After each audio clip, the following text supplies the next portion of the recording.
The Northern Paiute of what is now Nevada tell an old and serious story. Long ago, they say, their ancestors were troubled by a hostile people, a red-haired enemy tribe they called the Si-Te-Cah, the tule-eaters, named for the reeds they wove into rafts. The two peoples were at war, and after long conflict, the story goes, a coalition of tribes finally cornered the last of these enemies inside a cave. When the Si-Te-Cah would not come out, the attackers filled the mouth of the cave with brush and set it alight, and so the red-haired people met their end in the dark.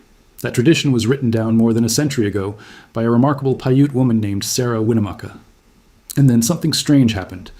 The cave in the story turned out to be a real place, Lovelock Cave, and when it was finally dug out, it gave up thousands of ancient objects, and among the human remains inside, some hair that had a reddish tint. From those true things, a modern legend grew of a lost race of red-haired giants, 8 feet tall, hidden by science. So what was really inside Lovelock Cave, and where does the truth end and the giant story begin? To follow that question honestly, we have to start with the tradition itself, and with the woman who wrote it down. The story of the Si-Te-Cah reaches us in large part through Sarah Winnemucca, and she deserves to be known because she was one of the most extraordinary figures of her time.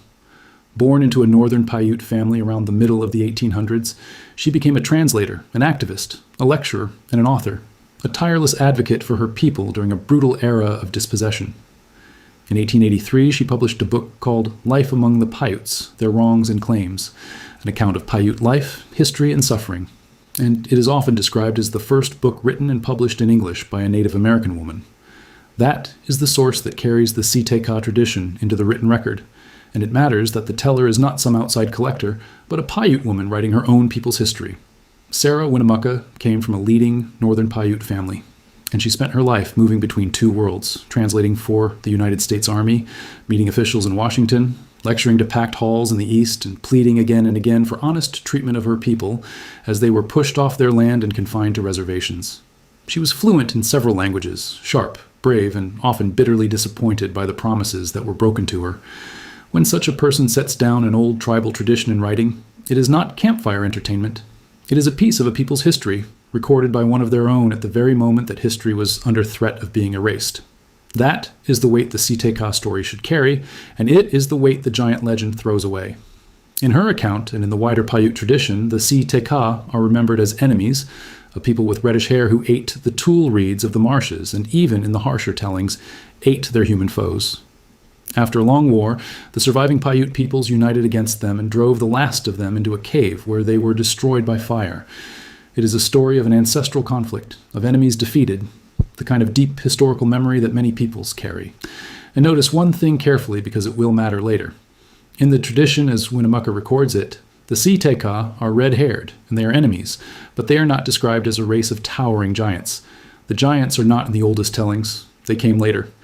Now to the cave, because the cave is entirely real, and what came out of it is genuinely remarkable. Lovelock Cave sits in the desert of western Nevada, in the basin of the Humboldt Sink, on the old shoreline of a great lake that filled these valleys during the Ice Age and has since dried to marsh and salt flat. For thousands of years, native people used the cave, and the dry desert air preserved what they left with extraordinary completeness. This was rich country for the people who lived here, however barren it looks now.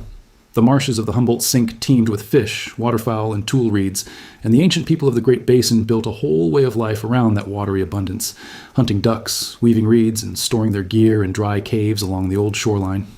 Lovelock Cave was one such storehouse and shelter used across an immense span of time, and everything about its contents speaks of a skilled, settled, resourceful desert culture, not a lair of monsters. The modern story of the cave begins not with archaeologists, but with miners.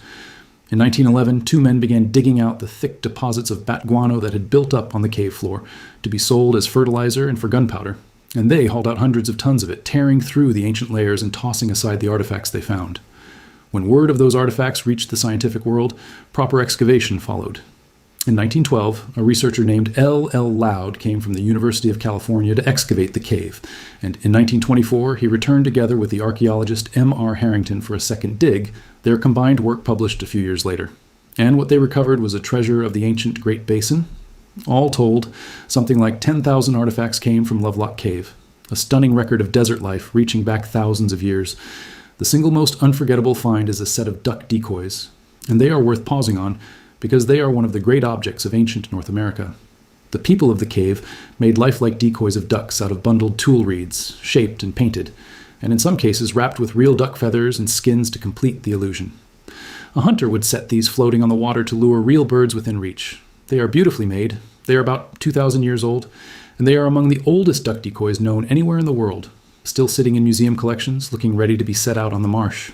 Think about what a single one of those decoys tells you. It means people who understood the birds well enough to fool them, who had the patience to shape a convincing duck out of marsh reeds, who returned to these wetlands season after season across the centuries. That is a portrait of a real, intelligent, deeply rooted culture, and it is written in bundled tulle and feathers rather than in stone. There is more wonder in one of those decoys than in any invented giant. Alongside them came finely woven baskets, matting, nets, sandals, tools, and weapons, the whole toolkit of a sophisticated marsh-dwelling culture, preserved by the dry cave. And among all of this, the excavators also found human remains, burials in the cave, and some of the hair on those remains had a distinctly reddish color. To anyone who knew the Paiute story of the red-haired Si-Te-Cah trapped in a cave, that was an electrifying detail. Here was the cave, and here, it seemed, were the red-haired dead. That apparent match is where the trouble begins, and where an honest documentary has to slow down and start testing. If you enjoy slow documentaries that take a legend seriously enough to actually check it, rather than just selling it or sneering at it, consider subscribing, because it genuinely helps these longer videos reach the people who like them. Because when you look closely at the giant part of the red-haired giant story, it falls apart in your hands. Start with the giants, because that is the claim that draws the clicks, and it is the claim with the least behind it. The modern legend insists that the remains from Lovelock Cave included giants, people 6.5, 8, even 10 feet tall, a lost race of enormous red-haired cannibals. So where are they? The answer is that they are nowhere, because they never existed. There are no giant skeletons from Lovelock Cave in any museum, no verified bones of an 8-foot human, no scientific measurement supporting anything of the kind. When researchers, including a study out of the University of Nevada, have actually examined the human remains and the claims, the conclusion is consistent. The people were of ordinary height, roughly 6 feet at the very tallest, which is a normal size for a human being and not a giant at all. The towering figures of the legend trace back not to any skeleton but to sensational retellings, to numbers that grew with each version, and to a few exaggerated or misremembered measurements passed from article to article until a 6-foot person became an 8-foot monster. You can almost watch the story inflate over time. An early mention of unusually tall remains becomes, a few retellings later, a confirmed race of giants. A reported height creeps upward from one writer to the next, a local newspaper item, a bit of tourist promotion, a museum display leaning into the spooky version, each adds a little. And because the original bones were scattered and lost in the chaos of the guano mining, there is nothing solid left to check the growing legend against. That absence becomes the perfect soil for a tall tale, since a story with no bones to contradict it can grow as tall as anyone wants. This is how a great many giant legends work. They are not built on a skeleton anyone can measure. They are built on the retelling of a rumor. A couple of famous props get dragged in as proof, a very large sandal, a big handprint on the cave wall, but a single oversized sandal is not a skeleton, and impressions on a wall are not a measured body. Strip away the retellings and there is simply no physical giant to be found. The giants are a modern invention layered on top of a real cave. And the red hair, the detail that seemed to clinch the whole thing, has a straightforward explanation that has nothing to do with the red-haired race. Hair color is not permanent after death. Dark hair, black or brown, contains pigments that break down over time, and in a burial, especially in a dry cave with particular minerals in the soil, that dark pigment can chemically alter and fade, shifting the hair toward a rusty, reddish-brown. Ancient dark hair turning reddish in the ground is a well-known effect, seen on preserved remains around the world from bog bodies to desert burials. So the reddish hair on the Lovelock remains is very likely not the natural hair color of a living red-haired people at all. It is most probably the ordinary dark hair of ancient Great Basin people, chemically reddened by thousands of years in the earth. The one piece of physical evidence that seemed to confirm a red-haired race turns out to be a predictable trick of decay. Put it together and the giant story collapses. No giant bones, ordinary height. And red hair that is very likely a post-mortem change rather than a living trait. What remains is a real cave, a real ancient culture, and a real Paiute tradition, none of which ever needed giants. And this is where respect matters, because the giant industry does real harm to two different things at once, and both are worth defending. The first is the truth of the archaeology. Lovelock Cave is one of the most important sites in the ancient Great Basin, a window into thousands of years of skilled desert life, and turning it into a giant sideshow buries that genuine significance under a carnival story. The second, and more important, is the Paiute tradition itself. The Si-Te-Cah story is a real piece of Northern Paiute history and identity, told and preserved by the Paiute, and set down by an important Paiute author, Sarah Winnemucca, as part of her people's account of themselves. The modern giant legend takes that tradition, strips out its meaning, inflates its enemies into cartoon monsters, and hands the whole thing over to a spectacle that the Paiute never asked for, and that often treats their ancestors' story and their ancestors' dead as entertainment. It is worth saying clearly. Honoring the Si-Te-Cah tradition means listening to what it actually says, a memory of a hard ancestral conflict, and not what a century of sensational writers have made it say. And there is a sharper edge to the harm, because the giant story is not only about artifacts, it is about human remains, ancestral dead, disturbed first by miners shoveling out guano and then handled and displayed and argued over as curiosities for a legend.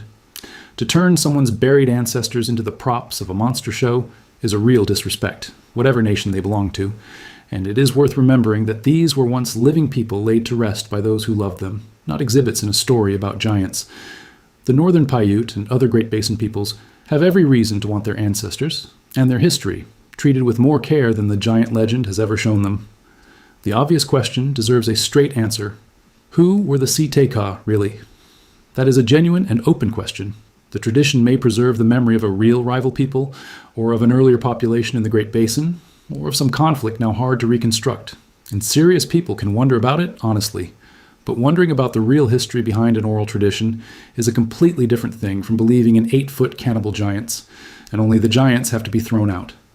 None of the honest questions here are fully closed. We cannot say for certain who the Si-Te-Cah were in real history, or exactly how the tradition maps onto the deep past of the Great Basin. But we can separate the solid ground from the invented. Here is what nobody who checks seriously disputes. The Northern Paiute carry a tradition of the Si-Te-Cah, a red-haired enemy people destroyed in a cave, set down by Sarah Winnemucca in her book of 1883. Lovelock Cave in Nevada is a real and hugely important archaeological site, mined for guano in 1911 and excavated by L.L. Loud and M.R. Harrington, yielding about 10,000 artifacts including ancient tool duck decoys. Human remains from the cave include hair with a reddish tint, the single detail that first seemed to match the legend. There are no giant skeletons, and the remains are of ordinary human height, roughly 6 feet at the most, and dark hair naturally reddens after long burial. Those are the solid stones. Here is where the questions begin, once the giants are set aside. We do not know exactly who the Si-Te-Cah were as a historical people, or how far back the tradition reaches, or how it connects to the real ancient cultures of the Great Basin. Those are honest mysteries. What is not a mystery is whether a race of 8-foot red-haired giants once lived in Nevada. It did not. Visit the region today and Lovelock Cave still opens in the desert hillside, and the duck decoys still sit in their museum, 2,000 years old and perfect, a far greater wonder than any giant that a sensational headline ever dreamed up. And the Northern Paiute are still here, at Lovelock and Pyramid Lake and across their homeland, carrying their own history, including the memory of the Si-Te-Cah, in their own voices. History is rarely settled by a single cave, and some legends grow taller with every retelling until the real story disappears inside them. It is assembled slowly, one excavated artifact, one checked measurement, one respected tradition at a time, and sometimes the most useful thing a documentary can do is give a real cave, a real people, and a real story back their true size. The red-haired giants of Lovelock Cave sit in that space, the cave real, the tradition real, the giants never there at all. The cave was real, the decoys were real, the giants were not. Thank you for sorting the true from the tall tale with me. If you would like more of these, the kind that honor the real history hiding under a sensational legend, consider subscribing, because that is exactly what the next one does. Until then, a question worth sitting with. When a real people's real story is inflated into a monster tale and sold back to the world, who is served by the giants and who is quietly erased to make room for them?